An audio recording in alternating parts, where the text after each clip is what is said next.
జై శ్రీమన్నారాయణ. అస్మద్గురుభ్యో నమ. శ్రీమతే రామానుజాయ నమ. ఈరోజు మంచి మాటలో ఆంజనేయుల్లోని గొప్ప లక్షణాల గురించి కొంచెం తెలుసుకుందాం. హనుమంతుడు, హనుమాన్, ఆంజనేయుడు ఇలా రకరకాల పేర్లు కలిగి ఉన్నవాడు ఆంజనేయ స్వామి.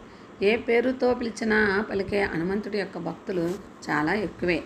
బలవంతుడు, శక్తి, సామర్థ్యాలు చాలా ఎక్కువ కలిగిన దేవుడు హనుమంతుడు. అందుకే హనుమాన్ గురించి ఆలోచించగానే ముందుగా గుర్తొచ్చేది ఆయన బలం. అంతేకాదు హనుమంతుడంటే ధైర్యానికి మారు పేరు. అందుకే ఎన్నో గొప్ప గుణాలు కలిగిన హనుమంతుడి నుంచి మనం నేర్చుకోవలసిన జీవిత పాఠాలు ఎన్నో ఉంటాయి. ఆంజనేయుడిని ఎక్కువగా పూజించడానికి ముఖ్య కారణం అతని నిజాయితీ, మానవత్వం, బలం, జ్ఞానం, నిజమైన భక్తిని కలిగి ఉండటమే. హనుమంతుడికి ఉన్న భక్తి పారవస్యం ఎవరిలోనూ చూడలేం మనం. అంతటి గొప్ప భక్తిని సీతారామ లక్ష్మణుడిపై ఆంజనేయ స్వామి చూపిస్తాడు. అంతేకాదు పిల్లలు యువతరానికి చాలా ఆదర్శంగా నిలిచే గొప్ప దైవం హనుమంతుడు. ఇంతటి గొప్ప గుణాలు కలిగి ఉన్న ఆంజనేయ స్వామి నుంచి మనం నేర్చుకోవాల్సిన జీవిత పాఠాలు ఏమిటో ఇప్పుడు చూద్దామా. బలం, వినయం మనందరికీ తెలుసు. హనుమంతుడికి బలానికి ప్రతీక.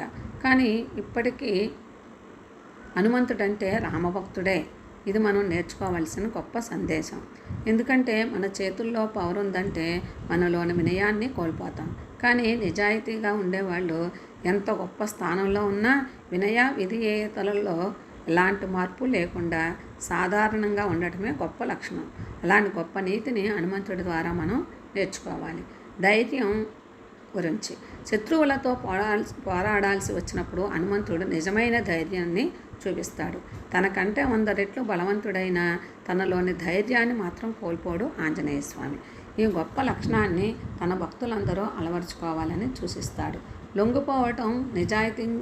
లొంగిపోవటం గురించి నిజాయితీగా లొంగిపోవటం అనేది జ్ఞానోదయానికి అసలు రహస్యం. తాను ఎంత గొప్ప వ్యక్తి అయినా తనను తాను శ్రీరామచంద్రుడికి అర్పించుకున్న గొప్ప భక్తుడు ఆంజనేయుడు. నిజాయితీగా తన దైవానికి లొంగిపోయినప్పుడే మనలోని అహం నాశనం అవుతుంది.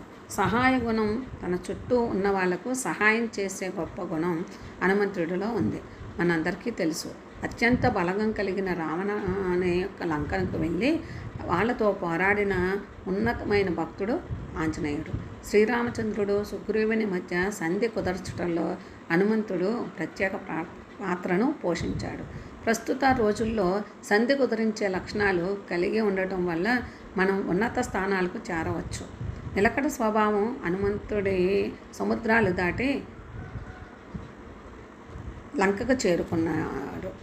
ఈ గొప్ప కార్యం ద్వారా అతని ఓర్పు, నిలకడ స్వభావాన్ని తెలుసుకోవచ్చు. తనకి ఇచ్చిన బాధ్యత నెరవేర్చడానికి హనుమంతుడు ఎన్ని కష్టాలనైనా ఓర్పుతో ఓర్చుకునే గొప్ప లక్షణం ఉంది. ఇది హనుమంతుడి నుంచి మనం నేర్చుకోవాల్సిన గొప్ప లక్షణాలు. ఇట్లా కొన్ని లక్షణాలను మనం అలవర్చుకుంటూ మన జీవితాన్ని ధన్యం చేసుకుందాం. జై శ్రీమన్నారాయణ. శ్రీమతే రామానుజాయ నమః.